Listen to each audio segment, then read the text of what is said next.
Today's webinar is Beyond Numbers, putting people at the center of finance transformation. At RGP, we believe the future of finance is not just digital, it's deeply human. As organizations embrace new technologies and operating models, success depends on how we connect strategy, data, and people to drive lasting change. We're joined today by three RGP leaders who, who bring long, deep expertise driving enterprise change. Jennifer Jones, our Chief Marketing Officer, has led transformative work across industries, helping organizations align purpose, performance, and people. John Rumberg, Associate Director of Strategy, specializes in designing operating models that connect human-centered design with business outcomes. And Timothy Tickle is our Senior Director of Finance Transformation. Tim brings a wealth of experience helping CFOs modernize finance functions to deliver greater agility and insight. Together, we'll explore how finance teams can move beyond numbers to bold transformation that lasts by putting people at the center. Thank you. I'm so pleased to hand it over to Jennifer Jones to begin the program. Thank you, Nicole, and thanks everyone for joining us. We are so excited to talk about putting people at the center of finance transformation. Likely everyone in this call has probably been through some sort of transformation, or maybe you are actually actively going through a transformation initiative. In fact, every, Forbes Global 2000 company has some sort of macro, micro transformation journey probably going on all the time, if not many. And a few of those transformation efforts have been successful, but in fact, it's still consistently reported that 70 to 80% fall short. And I believe there is one predicating factor and one point of failure, and it's that organizations often rush to the what and the how before really seeking to understand the why and the who. So rushing to tools, technology, data before really understanding that you need to put people at the center of that transformation and why are you transforming in the first place. You can go to the next slide. So if you actually look at the data behind why transformations fail, it's astoundingly comes back to people. Unclear goals. Okay, so people didn't actually understand, what was really supposed to be the outcome or the ROIs. Lack of management engagement. The right people weren't involved, or maybe didn't have, ownership of it. Siloed initiatives. Again, you didn't have collaboration between people. Lack of alignment between stakeholders. Again, speaking to that collaboration. Neglecting digital culture. John's going to talk a little bit about this, but the idea that you really do have to understand different mindsets, digital being one of them, and how people want to consume digital and technology and experiences. Focused on technology, not people. Lack of focus on people benefits or front end experience. So again, transformation initiatives are only successful if they have that really clear directive centered around people, delivering exceptional people experiences. And so what we hope today to do is really show you how to bring that to life in finance transformation. And if you go to the next slide, you might be saying, okay, why does that matter? Well, I think the data supports when you prioritize people, performance follows. Companies that prioritize people outperform the S&P 500 by 2 times. You want to go to the next slide? Every dollar invested in user experience brings $100 in return. That's a pretty big, good jump of ROI there. You want to go to the next slide? And 30 billion a year, and I bet you this is more actually, is wasted in the US alone on IT project failures due to unmet user needs or poor adoption. And there is really big number statistics on actually the point of rework that is often have to done because people didn't focus on the needs of the users in the first place. So if you want to go to the next slide. That's why this is really critically important in finance and finance transformation as well. You guys on the call, finance teams are being asked to do more than ever. You're driving transformation, you're managing risk, you're navigating growing complexity, whether that be AI, automation, technology, even the shortage of workforce. But too often these efforts really overlook the most powerful force in the system, which is the people. When strategies only focus on cost, they miss those human drivers, trust, perception, motivation, and that misalignment often leads to that rework that we just discussed, frustration, stalled adoption. So the most important aspect of taking a human-centered approach is that you don't just have to change systems or processes. You actually get to change behaviors, mindsets, and culture in a way that's really going to make that transformation stick. So in the next hour, we hope that you take away a couple learning objectives. Number one, Tim's going to really dive into, how finance transformations are underperforming, and really that current kind of process and technology-centric approach is really leading the charge in helping them underperform really. And learning objective 2, we really hope to talk about fostering a human-first culture and really explaining what human-centered design and finance transformation is. And then lastly, John's going to walk you through a practical strategy. He's going to show you how we put it to work for procure to pay and compliance and controls and really brought it to life for our clients. So before we get started and I'd hand it over to Tim, I'm going to do a quick warm-up poll.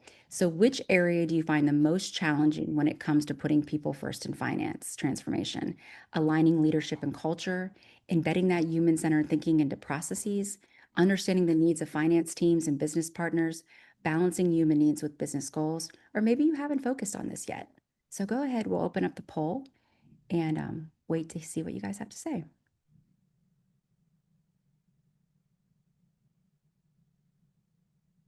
All right, do we want to close the poll, Nicole? We have folks responding. I'll go ahead and close it now and share the results with you.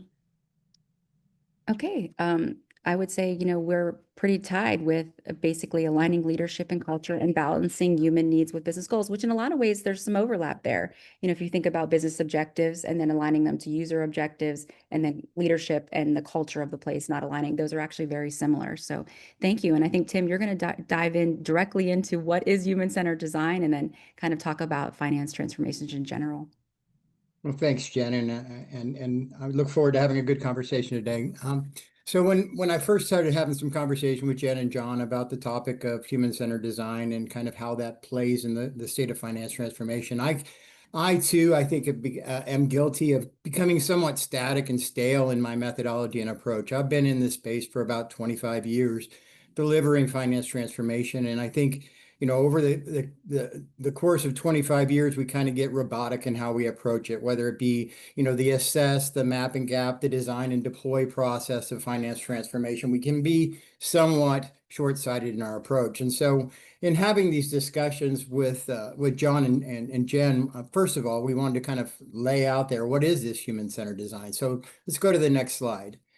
And I think for the context of the discussion today, that human-centered design is encompassing basically making sure that we are designing our processes around the people who actually use them. And so it's actually introducing what I consider to be an additional lens to transformation. I think we've traditionally in the past looked from a top-down approach where maybe we as leaders have identified where we think there are challenges and we just go focus our efforts on that particular effort and try to solve that problem, as opposed to kind of adding an additional lens to it and saying, okay, what do the employees think is the biggest challenge here? And maybe there is some disconnect between those two approaches, and how can we incorporate them into one? And so it's about understanding that and making sure that we're looking at that in a holistic perspective. So why do we need to evolve? So let's look at the next slide. And I think the common trends in finance transformation basically bear the reason why we're evolving. On the right-hand side, in the upper right-hand corner, you see about 93% of organizations are on some part of finance transformation. So a lot of organizations are going through this right now. Yet just left of that, only 14% of our leaders are saying that we're successful. So yeah, we're doing a lot of it, but we're just not doing it very well. And just below that 14%, you see that 70% are saying that we're slower in achieving the value that we wanted. And so we're not necessarily doing it in the best way that we can and unlocking the most value. And I think the last item there, that 82%, just really highlights the fact that, in a lot of our processes, there are manual components of that. And if you think about what manual means, that is people. So 82% of those challenges are people challenges, if you look at it. So if we go to the next slide, we can talk about how those methodologies are evolving. I think, on the right-hand side, we see two columns there. First, that traditional kind of top-down approach versus the human-centered design approach. And it's not about one or the other being better. It's about how can we incorporate and develop a methodology or approach that brings both values to the table. So if we think about the area of focus, as I mentioned, in traditional, we are typically top down. We're kind of going to where the problem, where we anticipate the problem is, and we're developing the answer and we're deploying that answer, as opposed to kind of looking at it holistically and also adding that additional lens from the people. What do the people think is broken? What do they value as a good process? It may be different than what our leaders are thinking about. And there are ways to capture both when we think about transformation. Same with design. Rather than looking at it just purely top down, let's have an iterative or collaborative approach. Let's bring the users to the table and design. If we're going to be making changes and bring this process transformation to light, how can we improve their lives in the same time? I think when we do incorporate this approach, we see the rate of adoption be faster and more enthusiastic as the employees are, feel more involved and have a stake in the transformation itself. And that rate of adoption leans heavily into change management. Again, rather than laying out the rules and just saying these are the rules of the game, understanding how the rules apply to the employees and how it's going to affect them and offer them solutions. And so being a little bit more empathetic and behavior driven in how we approach our change management activities. And lastly, an employee experience. Again, we're not necessarily looking at the people that are doing the process in our traditional approach to give us the answers that we need. We somewhat look to people outside the process, SMEs, et cetera, to kind of bring our solutions in and force feed them to us. This is more not only taking that approach, but also looking collaboratively internally and bringing those approaches internally and that employee experience to the table in designing the best solution going forward. So let's go to the next slide and say, in real life, how are we actually doing this? And I think I've incorporated this a few times in real life, but I think when we're looking at finance transformation efforts, making sure that we're involving the users in the creation process has a number of benefits in the process. Not only is it expanding that lens that we talked about and expanding the view of our transportation and potentially unlocking additional value, but it's improving our ability for change management because we are now we're getting more buy-in on the front end from our users. So there's less change resistance on the back end. And so by incorporating that co-creation on the front end, we solve both not only the solution of incorporating the users, but also getting that sticky change that we want. And then lastly, not looking at just siloed approaches to how we're doing this. If we are transforming one area of the business, let's include in our vision how we could potentially impact other areas of the business in a positive way. So designing for that cross-functional collaboration and unlock value there that maybe had been hidden in the past or not looked at. By cross collaborating here, we can not only achieve the goal that we want as leaders in the transformation effort, but also additional value for other areas of the business. So at this point, as we go to the next slide, I think it'd be interesting to take a pulse check of those on the call today and understand, whether or not any of these major transformation initiatives kind of ring true for them. I know that Jen brought these to the front at the beginning, but I wanted to take a different look at these. And so as we look through some of these, like poor data quality, I think a lot of people, tend to lump that in that's a data problem. Well, at the root of all of that is people managing our data, our master data. So we have to realize that at the core of these problems is the people problem. And so by incorporating that into our design methodology, we can think about that from an employee perspective and mitigate some of those risks on the front end. Additional ones, process standardization. Again, if we're not talking to our employees and understanding how they're doing things, we may not understand that they're doing things differently.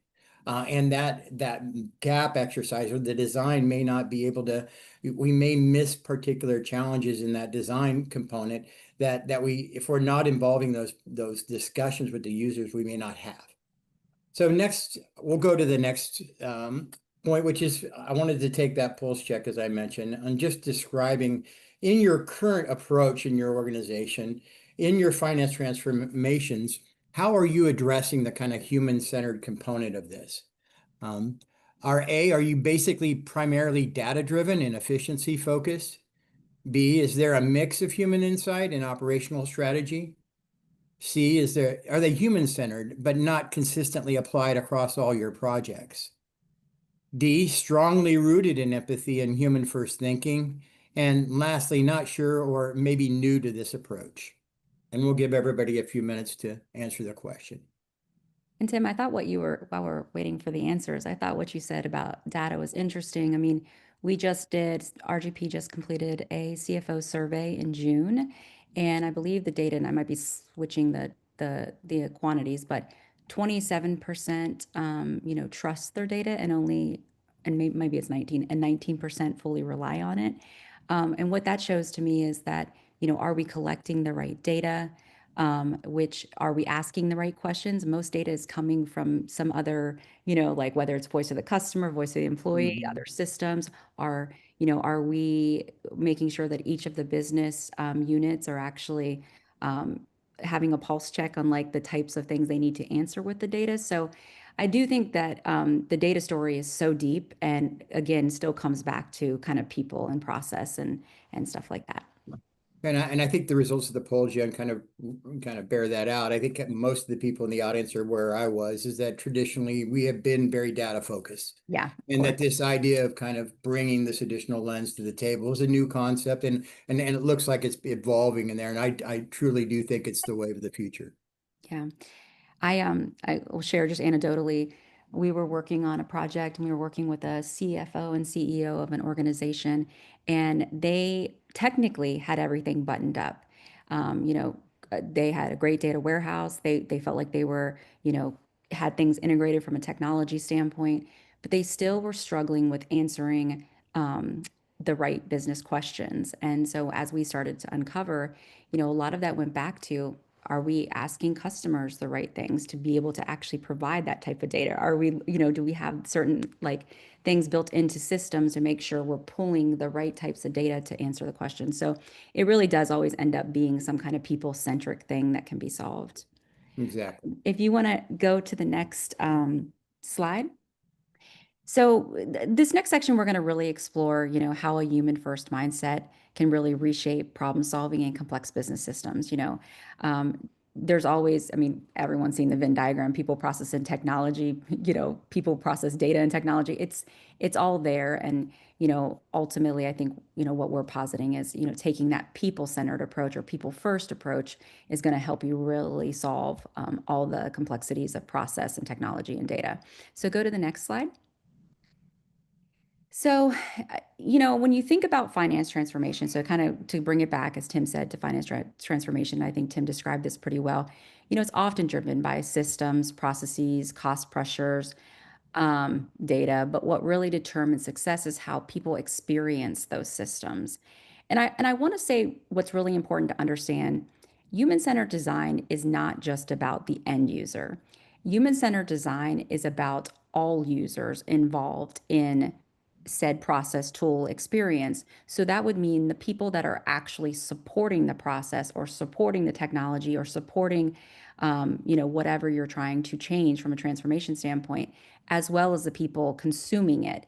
And that's really, really critically important, because if you want to have a good consumer experience, a good customer experience, whether that's a report, a data dashboard, if you are only talking to the end users, but the people that have to service those things on the other side still don't have a great experience or still don't have access to the right customer information or the right data, you're not really going to be able to do that. And it's going to cause that friction. So it's really important to, when we talk about human-centered design, it's everyone involved kind of in the ecosystem of whatever you're redesigning. So human-centered design is really going to help us see inside, basically understand that invisible data, the friction, the motivations, the context that shape every outcome.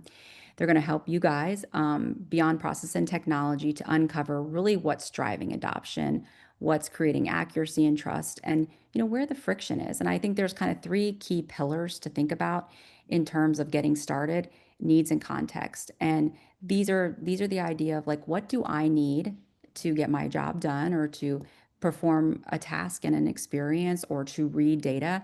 In terms of finance teams, you can think about it as like, what do finance teams and business partners actually need to make better, faster decisions? And where does the process, like close, forecast, budget, create confusion, duplicate effort, or rework?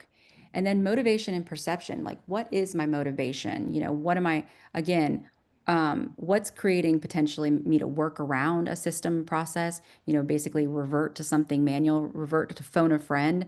All of those things happen in our digital world. And so what's causing me to do that? And then ultimately, where are those friction points? Which leads me into friction in meetings. So where does manual work or unclear ownership slow down performance? And where do teams find real value, like things that they're actually encouraged by in this experience or this process or this tool or this dashboard? And then, where are points of collaboration that we can outline? So these are really important to kind of just center your mind around what we're trying to do. And now let's get into, if you go to the next slide, how do you do it? Do you mind going to the next? Okay, there you go. Really, I'm gonna create an extremely like simplified view of this. And um, I'm going to start with listen and empathize. So first, this is starting with understanding people in the context of the real world.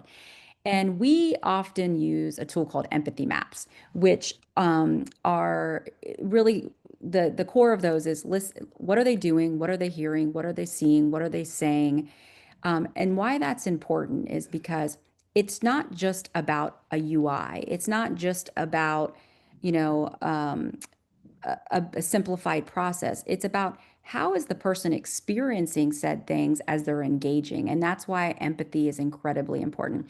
And to put this in finance terms, you guys do this all the time, due diligence and audit. That is really listening and empathizing. And so to go to step two, defining and exploring. So work with people. And this is really important because you're going to get close to the challenge. You're going to be able to reframe it for those people. And John's going to take you through a great case study that kind of shows just that in procure to pay and compliance and controls. But ultimately, everybody's going to have different needs, and you're going to have your internal like supporters of processes, dashboards, platforms, programs, and then you're going to have your consumers of those things, and they all are going to come to it with a different level of knowledge, a different level of need, and really define and explore with them, bring them in the mix to do this. And putting that in finance term, do a risk assessment, basically do problem scoping, really get to the root of it. And then ideating and prototyping. This is really important because you want to co-create. So you want to bring them in. Now that we've identified where the friction points are, where the process is disjointed, where the tool doesn't match what you need to do, where the data is not there, let's ideate and prototype together on what the outcome could be. And that co-creation is going to create a way better experience for all involved. And you guys might call something like this scenario planning or modeling. So model out what that experience might look like. And then lastly, test, learn, and loop back. And I think that in every part of transformation and in every digital project I've been involved with Fortune 50 to beyond mid-market, I think that this is an area where people really struggle because budgets are tight and it is hard to have ongoing budgets towards things. So sometimes it can feel very one and done. It's really important for you to put feedback mechanisms within any kind of experience or process. So it can be as simple as having ways for people to leave feedback within a tool. It can be having quarterly, workshopping sessions with different teams to make sure, you're servicing them from a finance standpoint in a way that's meaningful. So there's ways to do this without it being really bulky from a budget standpoint, but it's really, really important. And, maybe to put that in finance terms, pilot programs, sensitivity analysis could be terms that you might use. So if you want to go to the next slide. I think it really does come back to asking the hard questions. Kind of going back to my original, very first slide, the what and the how. I think that we often rush to the how do we fix this? The system is causing a lot of help desk tickets. I'm not getting the right data. It's broken. Whatever it is, and that usually fixes the symptom, but very rarely fixes the real problem. Causes short-term relief, but that pain comes back. And so if you flip that, same problem, right? But you flip that and you really take an HCD approach, it's really like, how is this experience, how does this feel to the people experiencing it? What are their actual pains and gains? Where are the problems of friction? Where's the context that we need to look at? And this is going to get you to that larger root cause scenario and really help you realign whatever you're trying to transform with the people that are consuming it and supporting it, and give you that sustainable progress. So if you move on to slide 22, I'm going to quickly, let me check time. Yep, I'm going to try to do my last few slides in maybe two or 3 minutes. So I'll kind of zoom through them. I'm just going to quickly model out what this could look like for financial reporting. So, traditionally financial reporting, how do we improve financial reporting for speed? Okay, great, say it straight statement, but like, how do we evolve that a little bit from an HCD lens? How might we make financial reporting more intuitive, efficient, therefore helping with speed for finance teams, ensuring accuracy while reducing stress and manual effort? Again, all going to help speed things up, but provide a much better experience for the constituents involved. And then you got to ask for whom. So when you move into empathize, who are you doing this for? Again, finance team, but then you're also external business units, and they're all going to have a different level of maturity with data, numbers, finance. So you have CFO, controller, FP&A, and then you have different business units. Make sure you really bring them all into the room and that you're really looking at it from their own unique positions. You can use methods like interviewing and shadowing, journey mapping, surveys and diary studies. These are all really important because, again, you're empathizing with them. Get into the heart and the mind. When they're trying to do month-end reporting, think about what their life's like. They might have a couple days to create some slides and they're trying to get into the data. They don't really understand maybe what the data mean. Those types of things are really important because how can you surface, how can you automate certain things? How can you actually help integrate systems, create like more accurate, visually understandable dashboards that, work for different groups? Those things are really, really important. So go to the next slide. And then define insights. So look for patterns. And so you're going to hear often when you do 50 workshops or 50 interviews, you hear the same 10 things. There's obviously one-offs that come out, but you will often hear from every group you talk to the same 10 things. Spend your time and money on that. Those are the things that are going to be the big rocks that if you move forward, you're going to have the simplest like lift for the greatest amount of people. So, things like we spend so much time gathering data and analyzing it. I don't trust the forecast. Our systems don't talk. Those are things that if you hear over and over again, there's probably other ones, spend the time on those things.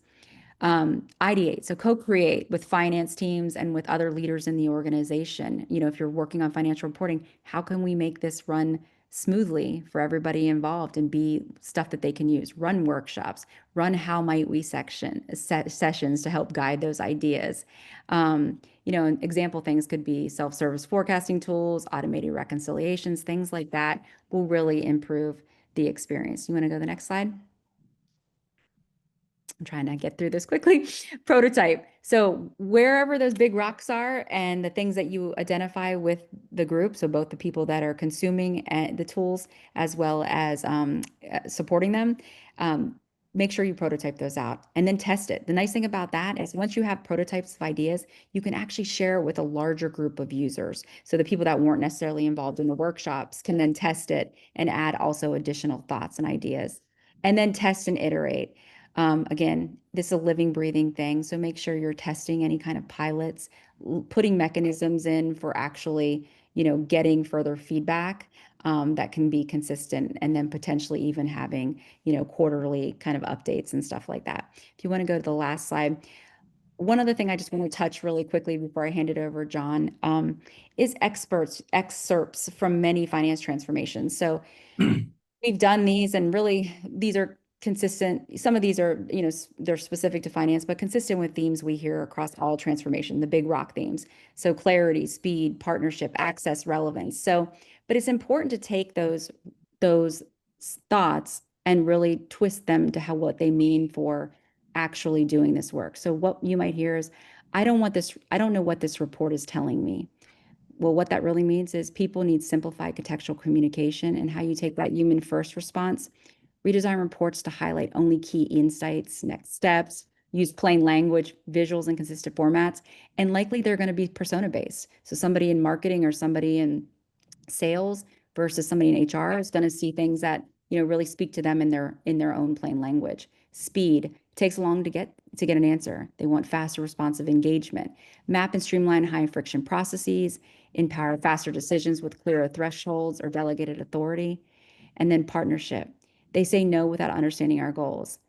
They're looking for finance to feel like a collaborator. So involve finance earlier in planning cycles, shift the role from enforcer to advisor, use how might we language in discussions, access. I don't know who to talk to.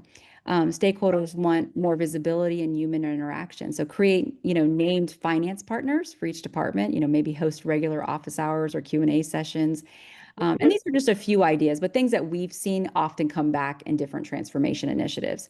And then lastly, relevance. Finance priorities don't match ours. Coming from other business units. Okay, well, they want solutions that reflect real business needs, or they want data that reflects their specific needs at the time. Again, going back to empathy. So spend time shadowing other teams, really get into the hearts and minds. That goes back to kind of those diary studies, walk behind them, spend time with them, really understand how they're using reports or different tools or processes. And then really this will help you kind of understand better where you can actually have points of friction that need to be, improved. And then hold empathy interviews quarterly. I think this is a great one for any department that owns systems or processes in an organization. So whether you're finance or a different team, that co-collaboration is so important, and it unveils so much friction that you might not even know is there. So if you want to go to the last slide, I'm just going to finish it out with a poll and then pass it over to John to talk about one of our kind of case studies focused on this very idea.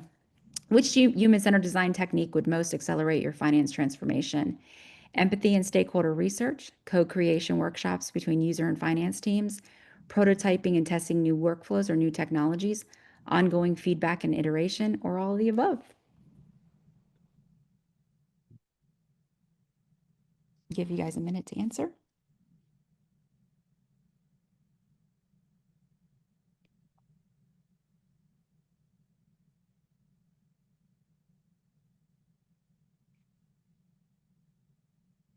All of the above. I agree. John, was there anyone, as you get into your case study example, was there anyone specific that you felt like stood out as like, Well, they're all extremely relevant.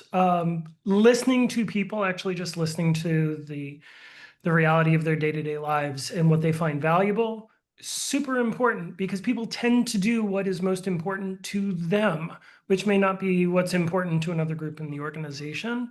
The other one that I would mention, we're going to spend a little time highlighting B, that co-creation between multiple groups, I'm going to say within the organization. Most of the problems I've worked on don't live within just one department, one facet of a company. For real solutions to take place, multiple groups need to lean in, offer some resources, and contribute. Otherwise, you get back to those band-aids that you were talking about before. Yeah, totally. Well, I'm excited to hear what you have to say. All right. Well, I'm gonna do the fun part. Now I'm gonna take us through a quick example. And in this particular example, we're really looking at a procure to pay challenge. If we go to the next slide, we can dive into it a little. I'll set up the situation and then the objective, and then we're going to go in a little bit to really what that meant and then get into the details. So company that we worked with, it's one of the largest companies in the world's multinational, technology focused. And this is a company that has built their reputations on building technologies, hardware and software, that speak to users, that are business users, excuse me, as well as just consumers, everyday consumers, across a variety of industries. They're amazingly good at creating amazing experiences. But they came to us and they said, we have a problem. Their finance operations team shared that they had been working for, I believe they said, 3 years, over 3 years, in solving the pains associated with their procure to pay journey, both internally with admin assistants, and business leaders, as well as with vendors. When we asked them a little more information, they said they kept finding problems, they kept applying solutions, and every time they did that, all of their stakeholders kept coming back and saying, it's worse than it was before. You're making my life worse. You're not improving anything. And they were spending a lot of money to do this. And it zeroed in, Jen, on what you mentioned earlier. Symptoms are easy to understand. You know, that report didn't come fast enough. I can change the process or I can change the technology. But if the report doesn't contain the information that I need, or it's not timely or something else, it didn't solve my problem by increasing the speed. All it did was put a Band-Aid on the symptom that everyone could see. So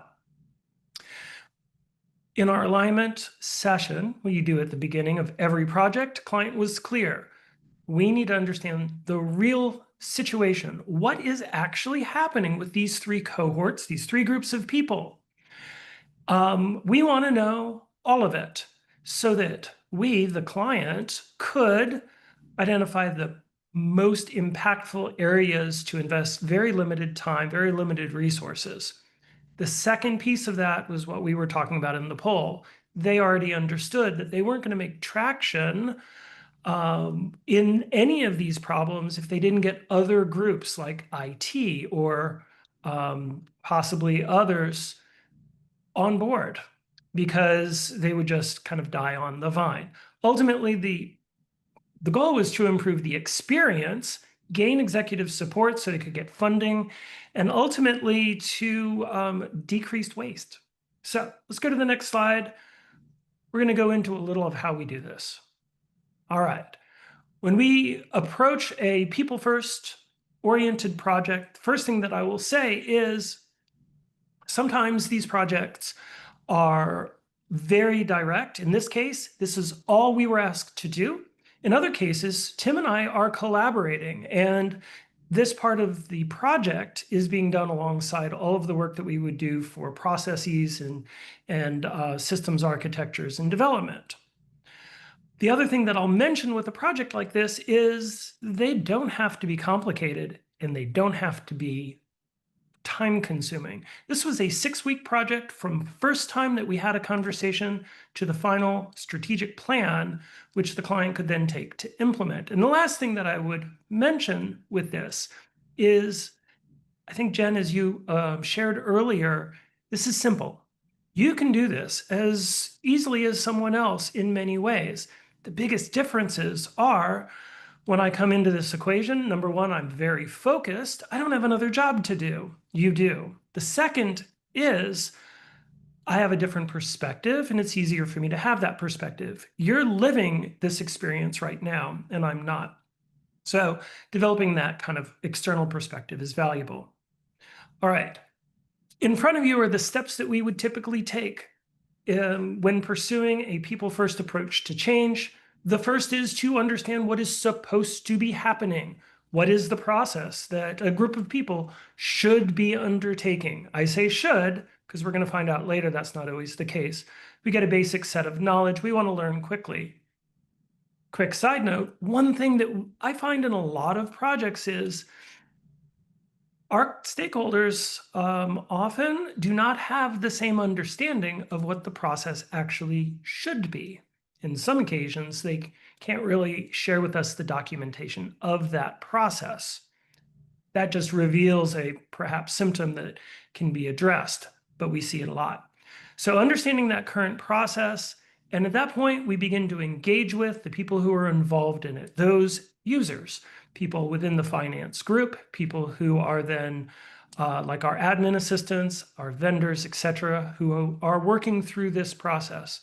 In this case, we focused on those three audiences you see here. Administrative assistants who are supporting teams and executives to try and get work done quickly.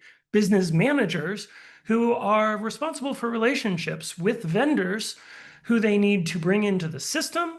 They need to shepherd through that process of doing their work, and they need to pay them when they're done. And then vendors, those people who need to get into said system and need to get paid.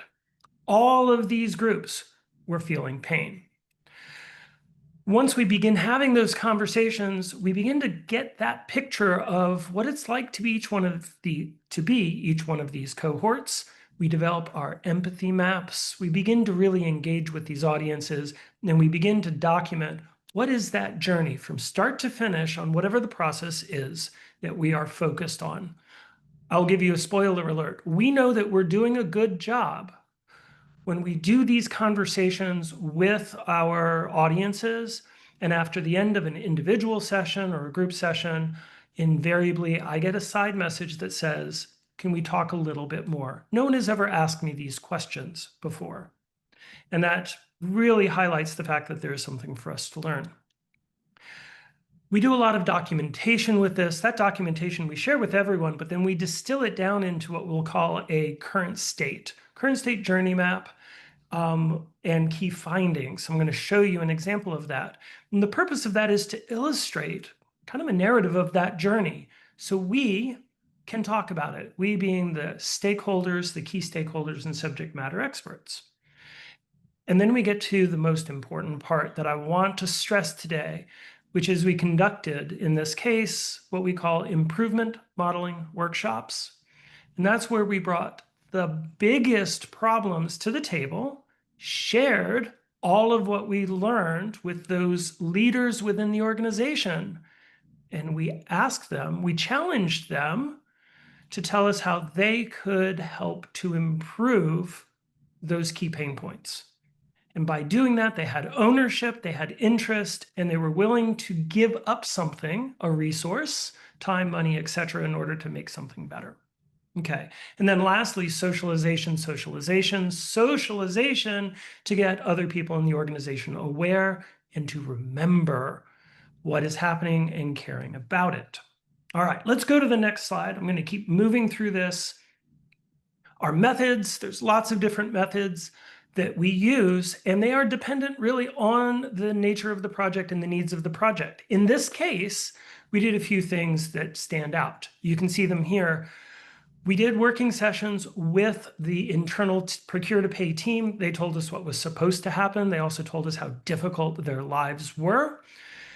Then we really reached out and did a diary study with each of those admin assistants and each of those vendors who lived the experience.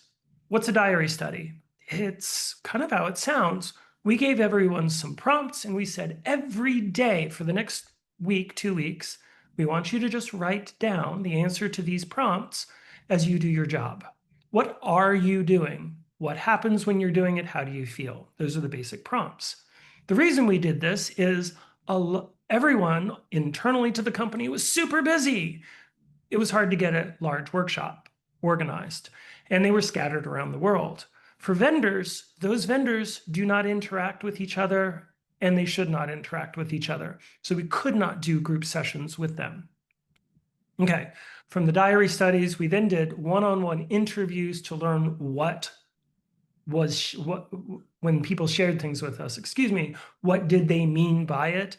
And at that point, we were able to begin to craft those journeys and document what we found. These journeys were enlightening. We had actually a number of sessions. We were asked to do a number of sessions internally to just share the output of those journeys because it started getting the gears turning for people in the organization. But number 7 is really where we leaned in hard in those improvement modeling workshops, which I'm going to share with you in a moment. So these were the methods for this project. If we didn't need a method, I would recommend removing it. Of course, if we need something maybe a little more detailed, we'd add that in. But we try and be as lean as possible so we can move as efficiently as possible. All right, let's go to the next slide. We're going to get into these details of this particular client here. Okay, 6 weeks, like I mentioned. Band-aids were being applied to processes. And the procure-to-pay team basically said, everyone hates us. Everyone literally is yelling at us every day. To do our work, we moved quickly. We did 6 major workshops. Each one of those workshops was a minimum of 2 hours. Often they went longer because the client asked us to, and I am there for that. We had 7 primary subjects who we interviewed in detail to flesh everything out. And we did 3 of these cross-functional improvement workshops to be able to solve for the key needs that were identified. So one per audience. Here's what we found with one of them. If you go to the next slide, one of the things that we create after we've done all of this research, after we've documented all of what we found, one powerful tool that I have used very successfully is we go through the interviews and literally pull quotes from the people we talk to. So this is our fictitious persona, if you will, called Laura Smith. It's an amalgamation of a whole group of people that I interviewed. But everyone was saying similar things. And here's what they said. Laura said, "Why does everything have to be so hard? Every time I handle a new contract or supplier, it feels like I take on another job. And it feels like a lot of work that could be avoided. My biggest concern is I never know what's happening." I literally had somebody yell at me out of frustration in a session. And they shared the details, getting suppliers on board. Do they have a problem? What happened? Where's my PO? Because it's always getting messed up. It's never right. It seems like the process is changing. Problems are happening all of the time. This line was very key. They said, "I have to keep notes on my notes to keep track of where everything is for every single vendor that I work with." Then they gave suggestions. Communication would go a long way, just being able to see what is happening. They gave more suggestions. Could there be a user guide? Can somebody help hold the hand of this supplier? Can they walk them through the process? And they underscored this. This is a technology company, which is an industry leader. We should be able to do that. That was actually very powerful. So these statements actually hurt, to be really honest, but that temporary pain, that sense of being uncomfortable is actually one of their strengths. Because when we read this in our workshops to executives, we watched as people leaned in, physically leaned in their discomfort to say, we want to make this go away. We do not want to hear this again. Okay, so this is the statement. Let's break this down and let's look at Laura really quickly in a little more detail. If you go to the next slide, this is a persona card. And usually persona cards talk about what our audience, our persona is thinking and feeling, saying and doing. We can see that on the right. One thing that I always include on the left is a synopsis of what that means. In this case, Laura said she is unhappy and she is bracing. We leaned in on the research because that was a powerful word. And when we asked what that meant, she said, "I know there's going to be a problem lurking around the corner. I'm always tense. I'm waiting every day when I come to work for the next problem to happen." If we go one more slide, this is the back half of the persona card, so our saying and hearing, and we encapsulate the gains for when she's doing a good job, when things go smoothly, how does she feel, but also the pains. These are the key things that we took away from this persona, which is preventing her from feeling competent and successful in her role. We use these cards to get our audience to understand Laura in this case, and then also to begin to care, to empathize. If we go one more slide in, I'm going to share with you an example of that journey map I was talking about. You may have seen these before. They can be very, very complex. We've simplified for our presentation to executives. This one is simplified down to just 5 stages. I think for this persona, when I did the work, it was about 22, 26 steps that she was going through. But for conversations, we distilled it down. I'll give you one secret I use, which is really powerful. You can see, I think the 3rd row down, it says sentiment, and you see a bunch of little dots. In this case, the dots are there to symbolize her sentiment. For this persona, how did she feel as she was going through each of these steps or these stages? Red, yellow, green. The purpose of this was to highlight where in the process there was the most friction, which was causing inefficiency, unhappiness, and dysfunction. And by color coding them red and being able to visually show it, it was unequivocal. And the conversation started from there. So we use that as a prompt, again, to get people to to lean in. All right, those are examples of some of the tools we use. What did we find? That's a good question. Let's go to the next slide. As we go through this process, one of the key outputs that we create is a list of all of the need statements, or Tim, these are the pains that our subjects are telling us that they're feeling that are holding us back. And they're always in the form of an I need statement. In this project, I had over 150, about 160 very unique, well-articulated need statements. It was overwhelming. And that was actually a win because it highlighted all of the pains in the process. But we rank ordered those, and it was actually pretty simple to do so that we could move to the next step, which was getting people to solve them for us. So let's see what that looks like. And that's our improvement modeling workshop.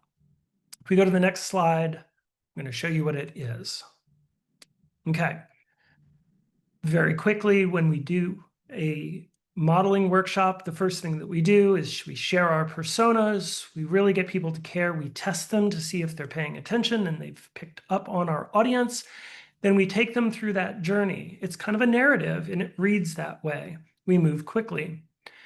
Once we have moved through the process of getting people to understand and to care, at that point, we begin to ask them to help us solve some of those need statements that our executive team had prioritized.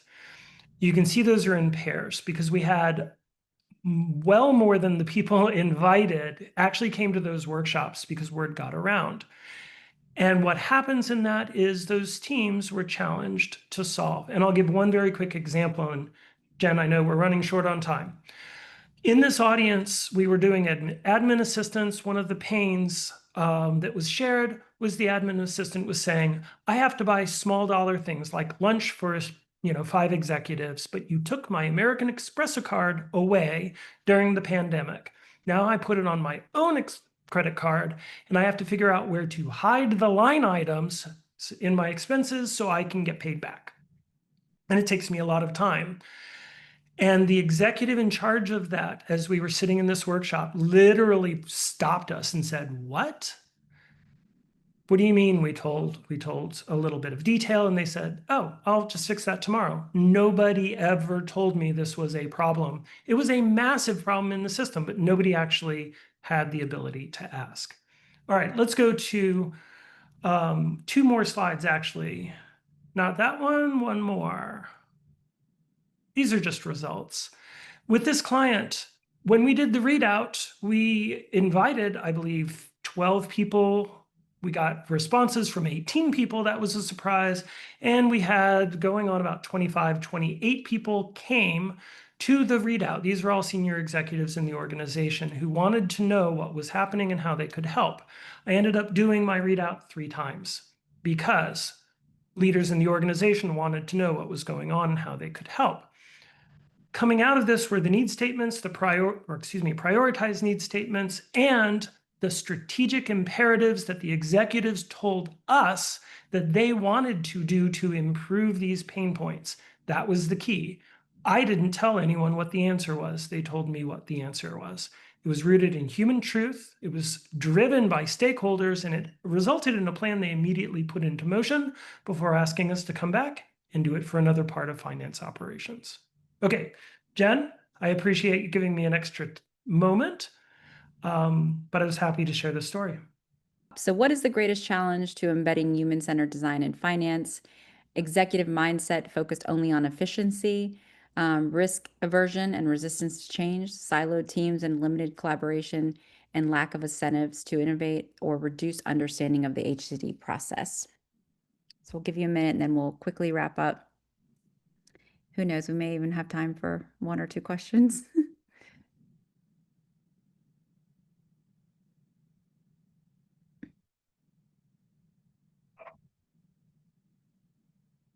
Okay, so like almost tied. Well, I guess siloed teams and limited collaboration is interesting. That's the clear winner, but executive mindset focus on only efficiency. Close second. Well, those are helpful, and I think not uncommon to what we see in a lot of organizations. If you want to move to the next slide, so we'll just kind of quickly wrap up. Just thank you guys for joining us, and I just want you. Hopefully, you're able to take away that the most important aspect of taking that human-centered approach is it's not going to just change systems or processes. You're actually going to change behaviors, mindsets, and cultures, and you're going to have a transformation that sticks because you're going to bring people along. And the magic is people own the change, not resist it. Yes. And they become advocates, not obstacles. And they really do, then have a shared sense of ownership and purpose in whatever you're transforming, which I think is vitally key into making it a success. If you want to go to the next slide. A couple things I just want to point out, and this kind of goes into that last slide, but things to think about, from a culture perspective, in an organization, remembering the why.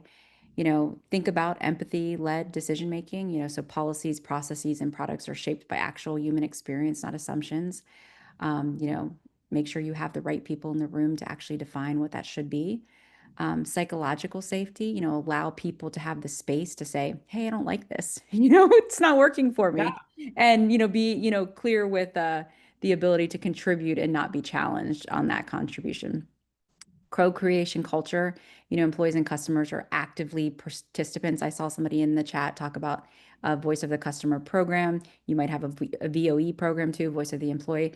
Those are critical parts of human-centered design and can be a great asset to, contributing to the build of your processes, systems, platforms, et cetera. Flexible systems, so again, designed to support human needs, not force fit people into rigid frameworks. And then just, getting leadership involved, that purpose-driven leadership, if it comes from the top that we're going to think like this, it really does embed those values kind of everywhere in the organization. So you want to go to the last slide? So I thought I would leave you guys with a little bit of homework. You didn't think you were going to come to the webinar without a little bit of homework. But if you could, if you want to just take a moment and apply HCD in your everyday, if you're not on a finance team, really any team you're on, but sit down with 3 to 5 internal stakeholders that would be in other departments. So like a department head, a budget owner, an analyst, and and ask them, what's the hardest part of working with finance? And I think that single question is going to open the door to empathy. It's going to reveal friction in the processes. It's going to help, shift to kind of that strategic enabler of change. And you can really use this exercise with any team. So if you sit somewhere else in the company, you can just apply it to other parts of the business. But it's a very helpful way to just start sprinkling HCD in everything you do. Well, thank you everyone for coming. I don't know if we have time for one question. Oh, it's 1 o'clock. We will look in the chat though and see if there's any questions that we can send along answers to. And I really, really appreciate you guys attending. And we look forward to seeing how you bring human-centered design to all your different projects. Love it. Thank you. Thanks, everyone. Take care. Bye.